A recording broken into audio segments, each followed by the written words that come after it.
Hello friends, कैसे हैं आप सब। आज हम करने जा रहे हैं बैंकिंग अवेयरनेस का पार्ट 6, जिसमें हम पढ़ेंगे ये 3 टॉपिक जो कि आपकी स्क्रीन पर दिख रहे हैं। Banks related payment modes, types of cards और टाइप्स ऑफ एटीएम्स। तो बैंक रिलेटेड पेमेंट मोड्स जो हैं उसमें जो सबसे इम्पॉर्टेंट और सबसे पहली चीज़ करने हम जा रहे हैं वो है स्विफ्ट। इनकी फुल फॉर्म याद करना आपके लिए बहुत ज़्यादा इंपॉर्टेंट है, क्योंकि अगर आपसे ये डेफिनेशन पूछी जाती है इंटरव्यू में, या फिर फुल फॉर्म आपको ऐसे आ सकती है मेंस के एग्ज़ाम में कि स्विफ्ट, स्विफ्ट में डब्ल्यू का क्या फुल फॉर्म है। ठीक है, तो जैसा कि मैंने आपको बताया, मेंस हो या इंटरव्यू हो, ये जो वीडियोस हैं ये सारी उस इम्पॉर्टेंट हैं दोनों के लिए। तो स्विफ्ट की फुल फॉर्म आपको याद करनी ही पड़ेगी, चाहे मेंस के लिए चाहे इंटरव्यू के लिए। स्विफ्ट है society for world wide inter bank financial telecommunication. एक बार फिर से बता देता हूँ, स्विफ्ट क्या है? एक सोसाइटी है जो वर्ल्ड वाइड, ठीक है, पूरे वर्ल्ड में जितने भी बैंक्स हैं उनको आपस में कनेक्ट करती है, उनको कम्युनिकेट करती है। तो society for world wide inter bank financial telecommunications. अब इंपॉर्टेंट चीज़ क्या आ गई कि इसमें स्विफ्ट कोड जो है कितने डिजिट्स का या कितने करेक्टर्स का होता है? तो 8 से 11 करेक्टर्स का होता है। ठीक है, या तो 8 होगा या तो 11 होगा। और इनको हम कैसे फर्दर डिवाइड कर सकते हैं कि फर्स्ट से 4 डिजिट तक जो होगा वो होगा बैंक कोड, 5वां और 6वां डिजिट जो होगा वो होगा कंट्री कोड, क्योंकि मैंने आपको बताया ये वर्ल्ड वाइड ट्रांजैक्शंस के लिए यूज़ होते हैं। ठीक, 7वां और 8वां डिजिट होगा लोकेशन कोड, कि किस कंट्री में कहाँ पर लोकेटेड है। अगर 8 डिजिट का होगा तो इन 3 हिस्सों में बाइफरकेट होगा, और अगर 11 डिजिट का होगा तो 9वां, 10वां और 11 डिजिट होगा ब्रांच कोड। ठीक है, तो ऐसे होगा ये बाइफरकेट। इसको स्क्रीनशॉट कर लीजिए या कॉपी पर लिख लीजिए। तो अब मैं आपको थोड़ा बता दूं कि स्विफ्ट होता क्या है, थोड़ा मतलब बेसिक आपका क्लियर कर दूं। जब हमें सेम बैंक में, जैसे लगा लो एसबीआई बैंक जम्मू और एसबीआई बैंक श्रीनगर, इन दोनों में ट्रांजैक्शन करनी होती है एसबीआई बैंक टू एसबीआई, तब हम क्या करते हैं? तब हम सीधा करते हैं ट्रांसफ़र। ठीक है, इसके लिए डेबिट और क्रेडिट वोचर्स बैंक में अवेलेबल होते हैं, या फिर आप चेक्स के थ्रू भी ट्रांसफ़र कर सकते हो। ये हो गया सेम बैंक, ब्रांचेज अलग अलग, सेम बैंक। जब आपको एक बैंक से दूसरा बैंक में पैसा भेजना है जो कि आपकी ही कंट्री के अंदर है, जैसे कि आपको एसबीआई जम्मू से भेजना है पीएनबी लुधियाना, तब आप क्या यूज़ करेंगे? तब आप यूज़ कर सकते हैं आरटीजीएस, आईएमपीएस, नेफ्ट। तो जब सेम कंट्री में अलग अलग बैंक्स के अंदर ट्रांजैक्शंस होनी है, ट्रांसफ़र होने हैं पैसे, तब हम क्या करेंगे? तब हम आरटीजीएस, आईएमपीएस या नेफ्ट करेंगे। वहीं अगर आपको एक कंट्री से दूसरी कंट्री, जैसे आपको एसबीआई जम्मू से पैसे भेजने हैं ऑस्ट्रेलिया के किसी बैंक में, ठीक है, तो क्या करोगे? तब आप करोगे स्विफ्ट ट्रांजैक्शन। होता क्या है बेसिकली, जैसे नेफ्ट आईएमपीएस में आईएफएससी कोड चाहिए होता है ना, वैसे ही स्विफ्ट ट्रांजैक्शन में आपको स्विफ्ट कोड चाहिए होता है, और यही स्विफ्ट कोड जो 8 से 11 करेक्टर का होता है, ये आपको बैंक से मिलेगा। ठीक है, तो स्विफ्ट भी एक टाइप की नेफ्ट या आरटीजीएस या फिर आईएमपीएस ही हम कह सकते हैं। बस इन उन 3 में चाहिए होता था आईएफएससी, और स्विफ्ट ट्रांजैक्शन में चाहिए होता है स्विफ्ट कोड। बात करते हैं आईएफएससी कोड की, Indian financial system code. Indian financial system code क्या है? ये यूज होता है नेफ्ट, आईएमपीएस और आरटीजीएस में। नेफ्ट, आईएमपीएस, आरटीजीएस हम कब करते हैं? जब हमें one bank to another bank transaction करनी होती है। याद रखिए, बैंक डिफरेंट होने चाहिए, तब हम करते हैं नेफ्ट, आईएमपीएस या फिर आरटीजीएस। ये तीनों में डिफरेंस क्या है ये भी मैं आपको बता दूंगा। ये 11 डिजिट का होता है, और इसके 11 डिजिट आपको मतलब जैसे रटने नहीं पड़ेंगे। इसको याद करने का बेस्ट तरीका क्या है? अपनी कोई भी पासबुक खोलो, उस पर आईएफएससी कोड लिखा होगा आपके जिस बैंक में खाता है उसका, और उसको रट लो। जैसे मेरा है JAKA0SAINIK, तो मैंने ये रट लिया हुआ है। अगर मेरे से कोई पूछता है कि आईएफएससी कोड कितने डिजिट का है, तो मैं मन में सोचूंगा JAKA0 सैनिक 1 2 3 4 5 6 7 8 9 10 11, तो मुझे ऐसे ही याद हो गया कि 11 डिजिट का होता है आईएफएससी कोड। ठीक है, अब इसमें पहले 4 कैरेक्टर, जैसे मैंने आपको बताया JAKA0, इसमें ये 4 है ना, ये रिप्रेजेंट कर रहे हैं बैंक को। वैसे ही अगर SBI बैंक का होगा तो उधर आएगा SBIN 0, तो ये किस बैंक को डिनोट कर रहे हैं? स्टेट बैंक ऑफ इंडिया को। Then comes fifth character is always 0, तो आपको दिख रहा है फिफ्थ कैरेक्टर जो है हमेशा 0 है, ठीक है। और लास्ट के 6 कैरेक्टर जो है वो ब्रांच को बताते हैं, जैसे कि मेरा JAKA 0 में था SAINIK, यानी कि ये सैनिक कॉलोनी की ब्रांच है। वैसे ही SBIN में अल्फ़ाबेट्स नहीं होते, SBI में आगे 000 3 4 1 2 कुछ ऐसे करके होगा। तो ये वाला 0 तो ठीक है, ये जो 00 3 4 1 2 होता है ये उस बैंक का सोल आईडी होती है। सोल आईडी काफ़ी डीप कंसेप्ट है, जब आप बैंक में आ जाओगे तो आपको पता चलेगा सोल आईडी क्या है, अभी आपको याद करने की ज़रूरत नहीं है।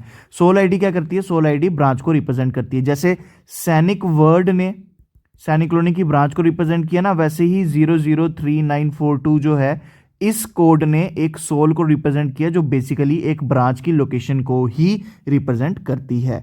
तो कितने डिजिट का है? 11 डिजिट का, और यहां पर मैंने बता भी दिया है कैसे कैसे फर्दर डिवाइड हुआ है। नेक्स्ट आगे नेफ्ट, जो नेफ्ट RTGS IMPS की मैं बात कर रहा था, सबसे पहली चीज तो यही है कि नेफ्ट किस में होगी? बैंक टू बैंक, एक बैंक से दूसरे बैंक में, सेम बैंक की अलग अलग ब्रांचेस में नहीं, एक बैंक से दूसरे बैंक में। तो मैंने यही बताया है कि यहाँ पर nation wide online fund transfer system है। हम फंड्स बेच सकते हैं, इंडिविजुअल बेच सकता है, फर्म बेच सकते हैं, कॉर्पोरेट्स बेच सकते हैं। From bank to any individual, individual का भी ऑब्वियसली खाता ही होगा, तभी पैसा जो है ट्रांसफर होगा। इस इंडिविजुअल, फर्म और कॉर्पोरेट का मतलब क्या है कि कॉर्पोरेट वाले अकाउंट्स भी होते हैं, जैसे क्रेडिट के हमारे कुछ अकाउंट होते हैं जिनको हम CCL कहते हैं, ठीक है, वो कॉर्पोरेट हो सकते हैं, फर्म के हो सकते हैं, इंडिविजुअल का अपना भी हो सकता है, जैसे सेविंग्स के खाते जो होते हैं वो इंडिविजुअल के ही होते हैं, या फिर ग्रुप्स के खाते होते हैं, ठीक है, जैसे सेल्फ हेल्प ग्रुप है उनके खाते होते हैं। तो ये ट्रांसफर कहीं भी कर सकते हो आप, बस शर्त क्या है? बैंक अलग अलग होने चाहिए और विद इन कंट्री होना चाहिए। अगर कंट्री से बाहर करनी होगी तो क्या करेंगे हम? तब हम करेंगे स्विफ्ट ट्रांजैक्शन, ठीक। अब आ जाते हैं, इसकी कोई मिनिमम और मैक्सिमम लिमिट नहीं है। IFSC कोड चाहिए होता है 11 डिजिट का। बैच प्रोसेसिंग होती है। बैच प्रोसेसिंग का क्या मतलब होता है? आपको एक एग्जांपल देके समझाता हूँ। देखिए क्या है, जैसे टैक्सी स्टैंड पर टैक्सीज खड़ी होती है ना, जैसे टवेरा वगैरह खड़ी होती हैं, ठीक है। तो क्या होता है, जब उस टवेरा में सारी सीटिंग कैपेसिटी फुल हो जाती है, यानी कि अगर वो 7 सीटर है, टवेरा वाला जब तक 10 से 12 बंदे ना बिठा ले वो अपने जगह से नहीं हिलता, ठीक है। तो वो क्या करता है, पहले अपने सारी जो कैपेसिटी है वो फुल करता है, उसके बाद वो चलना शुरू करता है और लोगों को अपनी डेस्टिनेशंस पर पहुंचाता है। यानी कि उसने वेट किया कि उसकी टवेरा फुल हो तो उसके बाद वो अपना प्रोसेसिंग शुरू करे। वैसे ही नेफ्ट वेट करती है कि उसका एक बैच बन जाए और उसके बाद वो सारी की सारी नेफ्ट एक ही साथ क्लियर होती हैं, तो इसमें होती है बैच प्रोसेसिंग। 50,000 तक की नेफ्ट, जैसे मैंने आपको बताया ना, ये with in country, nation wide with in the country है। पर इसकी एक एक्सेप्शन क्या है, ये नेपाल में भी हम पैसे ट्रांसफर कर सकते हैं। मैक्सिमम लिमिट है 50,000 की। किसके under? Under Indo Nepal remittance agreement. Next आ गया RTGS। अब RTGS भी नेफ्ट के जैसा ही है, तो भाई डिफरेंस क्या है? RTGS का डिफरेंस ये है कि इसमें मिनिमम अमाउंट चाहिए होती है। नेफ्ट में कोई मिनिमम अमाउंट नहीं थी, RTGS में मिनिमम अमाउंट है 2 लाख, मैक्सिमम की कोई लिमिट नहीं है।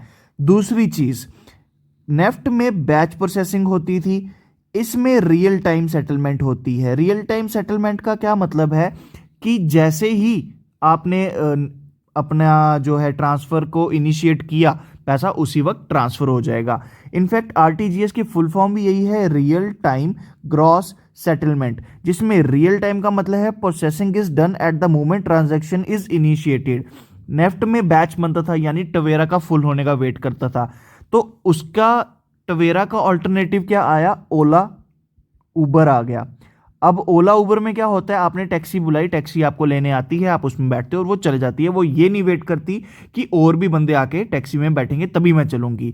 तो नेफ्ट क्या है? एक नॉर्मल टैक्सी स्टैंड से जो आप टैक्सी लेते हो वो है, और RTGS क्या है? ओला उबर। इसको ऐसे याद कर लो, ठीक है। Then comes IMPS। अब IMPS का फुल फॉर्म है इमीडिएट पेमेंट सिस्टम। इसका भी मतलब तो वही हो गया कि इमीडिएटली आपको अगर कोई पेमेंट करनी है तो आपकी पेमेंट हो जाएगी। तो RTGS में भी तो इमीडिएट पेमेंट हो रही थी, तो जब RTGS में भी इमीडिएट पेमेंट हो रही है, IMPS में भी इमीडिएट पेमेंट हो रही है, चलो मान लिया नेफ्ट के ऊपर हमने RTGS को क्यों प्रेफर किया, क्योंकि नेफ्ट में हम नहीं चाहते थे कि हमने जो अमाउंट भेजा है हमें उसका वेट करना पड़े कि वो सामने वाले के खाते में जाके जमा हो कोई आधा एक घंटे के बैच के बाद। हमने कहा कि हमने जिस टाइम अमाउंट भेजी उसी टाइम सेटल हो जाए, तो उसके लिए हमने किया RTGS। तो फिर हम IMPS क्यों करेंगे, IMPS क्यों लाई गई, क्योंकि RTGS में आपने पढ़ा मिनिमम लिमिट थी 2 लाख रुपए। अब जिन लोगों को 2 लाख के नीचे की ट्रांजैक्शन करनी है वो क्या फिर नेफ्ट करके वेट करते रहे आधा आधा पौना पौना घंटा? नहीं, वो क्या करेंगे, वो करेंगे IMPS, क्योंकि IMPS की मैक्सिमम लिमिट है 2 लाख। जो RTGS की मिनिमम लिमिट थी वो IMPS की मैक्सिमम लिमिट है। अब IMPS में एक 7 डिजिट कोड होता है जिसको कहते हैं हम MMID। इसकी फुल फॉर्म क्या है, mobile money identifier, that's it, और कुछ नहीं पढ़ना आपने इसका। देन कम्स यूपीआई का आप फुल फॉर्म ही याद कर लो, काफ़ी है, यूनिफाइड पेमेंट सिस्टम। अब यूपीआई में क्या होता है कि ट्रांजैक्शन 1 लाख पर डे, एक दिन में 1 लाख से ऊपर की ट्रांजैक्शन नहीं होनी चाहिए। IMPS में 2 लाख से ऊपर की ट्रांजैक्शन नहीं होनी चाहिए पर ट्रांजैक्शन। आप 3-4 ट्रांजैक्शन कर लो 2-2 लाख की, वो आपकी अलग मर्जी है। तो 3-4 करने के बजाय आप सीधा RTGS कर लो, ज़्यादा बेटर है। पर यूपीआई में क्या होता है, 1 लाख पर डे के ऊपर ट्रांजैक्शन होती ही नहीं है, दैट्स इट। एक बार फिर कंपेयर कर लेते हैं। नेफ्ट की कोई मिनिमम लिमिट नहीं है और कोई मैक्सिमम लिमिट नहीं है, पर इसमें बैच प्रोसेसिंग होती है, यानी आपको अपने पास पैसे को ट्रांसफर करने के लिए वेट करना पड़ेगा। वहीं RTGS की मिनिमम लिमिट है 2 लाख, कोई मैक्सिमम लिमिट नहीं है। अब जिसको 2 लाख के नीचे की ट्रांजैक्शन करनी है वो क्या करेगा, वो करेगा IMPS, क्योंकि मैक्सिमम लिमिट 2 लाख की है, IMPS में मिनिमम कोई नहीं है। वहीं यूपीआई में भी मिनिमम कोई लिमिट नहीं है, पर किसी को अगर 1.5 लाख रुपए भेजना है तो वो यूपीआई के थ्रू नहीं भेज सकता, क्योंकि उसकी मैक्सिमम लिमिट 1 लाख है। तो वो IMPS कर सकता है या फिर नेफ्ट भी कर सकता है अगर उसको ज़्यादा जल्दी नहीं है तो। अब आ जाते हैं types of card. Types of card में आ गए debit card, credit card, prepaid card. तो वन बाय वन इनको पढ़ते हैं। डेबिट कार्ड आई गेस आपको पता ही होगा, क्योंकि ATM कार्ड जो होता है जिसको हम यूज़ करते हैं, मैक्सिमम लोगों के पास 80% जनता के पास ATM कार्ड होता है, तो उसी ATM कार्ड को हम कहते हैं डेबिट कार्ड। इसको क्या कह सकते हैं हम, card issued by bank through which we can withdraw amount deposited in bank, यानी जो आपने जमा कराया है सिर्फ आप वही अमाउंट निकाल सकते हैं without even visiting the branch. Debit card can also provide facility like online shopping. Online shopping में आप अपने कार्ड नंबर डालते हो और पेमेंट करते हो ना। बिल पेमेंट, जैसे कि मुझे अपने मोबाइल का बिल भरना है तो मैं क्या करूँगा, जियो की ऐप में जाऊँगा, वहाँ अपना डेबिट कार्ड सेलेक्ट करूँगा, डेबिट कार्ड का नंबर डालूंगा, जो भी वो चीज़ें मांगेगा वो डालूंगा और अपनी ट्रांजैक्शन कर दूंगा। ठीक है, अब एक चीज़ बता देता हूँ, डेबिट कार्ड में आपने देखा होगा एक्सपायरी डेट होती है, कार्ड नंबर होता है, एक CVV होता है, 3 डिजिट का CVV होता है। ये CVV की फुल फॉर्म याद रखना बहुत जरूरी है। CVV की फुल फॉर्म है कस्टमर वेरिफिकेशन कोड। ठीक है, नेक्स्ट आ जाता है क्रेडिट कार्ड। डेबिट कार्ड में क्या होता था, जो पैसा हमने जमा कराया होता था हम सिर्फ वही निकाल सकते थे, पर क्रेडिट कार्ड में क्या होता है, क्रेडिट कार्ड एक तरह का पोस्ट पेड डिवाइस है। जैसे आपका पोस्ट पेड सिम पहले यूज करते हो फिर उसका बिल पे करते हो ना, तो क्रेडिट कार्ड भी सेम चीज है। क्रेडिट कार्ड में आपके खाते में, आपके सेविंग खाते में या जो भी खाता है आपके पास, उसमें बेशक 1,000 रुपया ही पड़ा हो, फर्क नहीं पड़ता। क्रेडिट कार्ड की लिमिट अगर आपने 1 लाख की ली है तो आप एक महीने में 1 लाख रुपए का अमाउंट की ट्रांजैक्शन कर सकते हैं।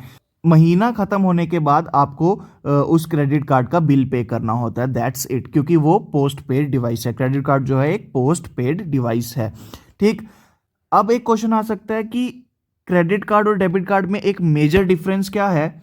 फॉर एग्जांपल आपके अकाउंट में 1 लाख रुपए पड़ा है, ठीक है, वहीं आपके पास एक क्रेडिट कार्ड है जिसमें 1 लाख रुपया है, तो आप इसको कैसे एक मेजर डिफरेंशिएशन ला सकते हैं कि क्रेडिट कार्ड के ऊपर आपको डेबिट कार्ड यूज करना है।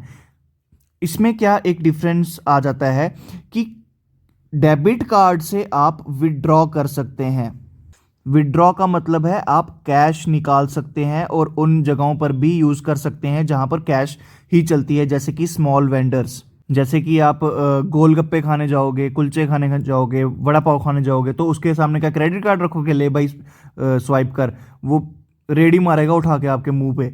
तो वहां पर क्या चीज़ काम आती है, वहां पर काम आती है कैश। और कैश आप किसके थ्रू एक्सेस कर सकते हो, only and only debit card के थ्रू। ऑनलाइन ट्रांजैक्शन आप क्रेडिट कार्ड के थ्रू कर सकते हो, जितनी मर्जी चाहो, जितनी मर्जी नहीं है, जितनी आपकी क्रेडिट कार्ड की लिमिट है उतनी ट्रांजैक्शंस कर सकते हो, बाद में आप बिल पे कर दो। पर अगर आपको कैश निकालनी है तो वो आप डेबिट कार्ड के थ्रू ही निकाल सकते हो। या फिर प्रीपेड कार्ड आते हैं। प्रीपेड कार्ड में क्या होता है, बेशक आपका बैंक में अकाउंट नहीं है, डेबिट कार्ड के लिए तो आपका बैंक में अकाउंट होना चाहिए ना, प्रीपेड अकाउंट के लिए आपका बैंक में अकाउंट ना भी हो तब भी चलेगा। आपको क्या करना है, जो बैंक आपको प्रीपेड कार्ड प्रोवाइड करता है, आप उस बैंक में जाओगे, कैश जमा कराओगे, ठीक है, वो कैश आपके प्रीपेड कार्ड में जमा हो जाएगा। फिर आप जब चाहो उस कैश को यूज कर सकते हो। इसकी एक बड़ी अच्छी एग्जांपल दे देता हूं मैं, जैसे कि पेटीएम वॉलेट आता है ना, पेटीएम वॉलेट में आप क्या करते हो, पेटीएम वॉलेट लगा लो, फास्टैग का भी एक वॉलेट आता है, उनमें आप क्या करते हो, उनमें आप अपने बैंक के अकाउंट से पैसा ट्रांसफर करके इनमें डाल देते हो, ठीक है। फिर क्या होता है, जब आपको पेटीएम की कोई ट्रांजैक्शन करनी है, जब भी, ठीक है, तब आप जाके उस पेटीएम वॉलेट को यूज करते हो और अपनी ट्रांजैक्शन कर लेते हो। वही चीज है प्रीपेड कार्ड। आप अपने वॉलेट में कैश जमा कराओ, आप अपने प्रीपेड कार्ड में कैश जमा कराओ और उसको बाद में जब भी आपको यूज करना है आप उसे यूज कर लो। Then comes ATM, full form बहुत ज़्यादा ज़रूरी है, ऑटोमेटेड टेलर मशीन। बैंक में एक पोस्ट होती है क्लरिकल लेवल की, जिसको हम कहते हैं टेलर की पोस्ट।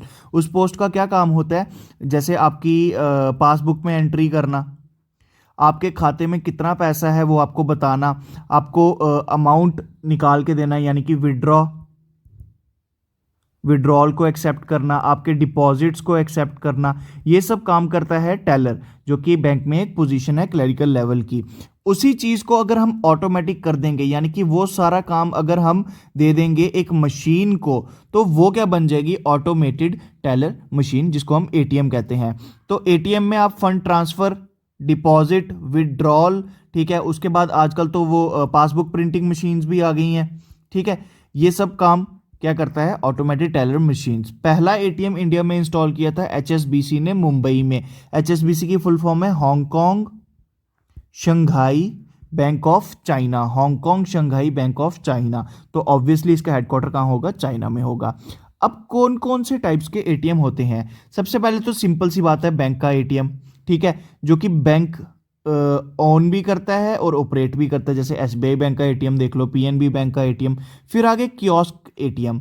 कियोस्क एटीएम वो होते हैं जो होते बैंक के साथ, बैंक के ही हैं, पर वो बैंक की ब्रांच के साथ अटैच नहीं होते। आपने बड़ी बार देखा होगा, जैसे आप मॉल्स में जाते हो, वहां पर आपको कोई ना कोई बैंक का एटीएम मिल जाता है, एटीएम होता है वहां पे, पर क्या उसके साथ उसकी ब्रांच होती है वहां पे, नहीं। तो वो एटीएम जिसकी ब्रांच उसके साथ नहीं है, वो एज एन इंडिविजुअल वहां एग्जिस्ट कर रहा है, उसको कहते हैं हम kiosk ATM. Then comes brown level ATM. Brown level ATM में क्या होता है कि बैंक थर्ड पार्टी को यूज करता है कि वो मेंटेन करे और ओन करे एटीएम, पर उसमें जो कैश होगी वो डिपॉजिट कराएगा बैंक, समझ गए, उस पे लोगो भी बैंक का ही होगा। ब्राउन लेबल एटीएम जो है उसमें कैश होगी बैंक की, लोगो होगा बैंक का, पर मशीन्स को मेंटेन करना, उनकी सर्विसिंग कराना, एटीएम को मेंटेन करना, वो सब मेंटेन करती है कोई थर्ड पार्टी, ठीक। नेक्स्ट आ गया व्हाइट लेबल एटीएम। इसमें नॉन बैंकिंग एंटिटीज ही जो है वो अपना अपना ही एटीएम लगा लेती हैं और खुद ही कैश मेंटेन करती है उसमें, ठीक है। कोई भी नॉन बैंकिंग एंटिटी जिसके पास 100 करोड़ का जो डिपॉजिट है, वो व्हाइट लेबल एटीएम के लिए अप्लाई कर सकता है। सबसे पहला व्हाइट लेबल एटीएम इंडिया में था इंडी कैश, जो कि था टाटा कम्युनिकेशंस का। इसी के साथ पार्ट 6 भी होता है हमारा बैंकिंग अवेयरनेस का एंड। मिलते हैं पार्ट 7 में कुछ और इंपॉर्टेंट इंफॉर्मेशन के साथ। Thank you so much.